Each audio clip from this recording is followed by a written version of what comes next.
Hello mga kahalaman, bali yung poinsettia natin, gagahukan natin yung ating poinsettia.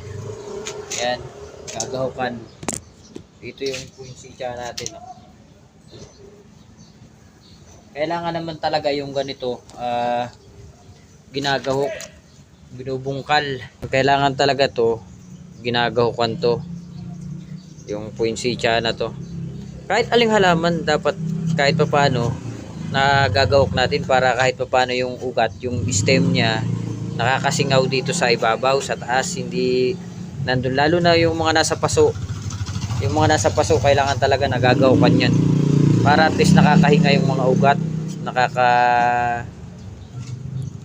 nagkakaroon ng kahit papaano oxygen yung ugat niya. Pero kahit hindi mo naman gaw ka, nasa iyo yun. Pero syempre kung dilig ka lang ng dilig at hindi masyadong makahinga, medyo mabagal yung pag-grow, yung laki ng halaman. Tapos syempre kailangan ay hindi mga acidic na lupa yung ilalagay mo. Ito ay hindi naman siya acidic. Tapos syempre paano ba natin malalaman kung acidic yung isang lupa? Madali lang po yan. Halimbawa, nag-umpisa po tayong hindi tayo sigurado dun sa lupa kung mataba o hindi.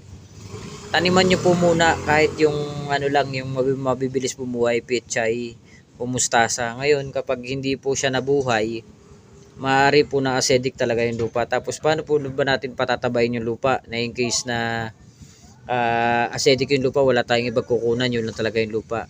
Ang mabisa lang po niyan, hindi naman po ako expert dyan, pero yun lang po yung base sa pinag-aralan ko, ay magsabog po tayo ng munggo muna. Munggo, yung munggo na bilog, yung munggo. Yan po yung pinakamabisa dyan, munggo. Tapos o kaya ibuto po ng sitaw. Ngayon kapag tumubo na po siya na mga gaganon lang, yung kahit yung makikita nyo na tumaas na po yung ano, ay isama nyo po siya dun sa lupa na paggahok. Pag ano nyo, bungkalin nyo siya uli, isama nyo po dun sa lupa, ihalo nyo. Tapos siguro mga isang linggo na ganun yung ginagawa nyo, try nyo po uli na taniman yung lupa at mapapansin nyo na pag tumubo na siya, ibig sabihin po hindi naman ganun kaganda na ganun yung lupa, pero at least nagkaroon na siya ng pwede mo na siyang gamitin.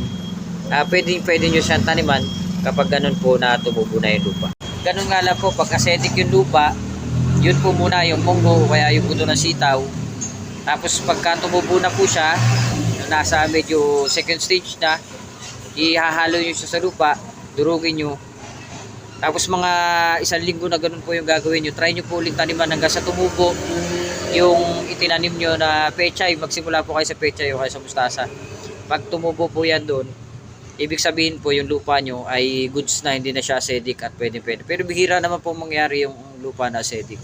Kaya yun guys, hanggang dito na lang po. Nakikita nyo na inaalagaan po natin yung poinsettia natin dito at papalapadin po natin yung dahon yan. Pero sa ngayon, hindi po medyo lalapad yung dahon niya kasi sa bare plant po yung tawag talaga dito. Bare plant.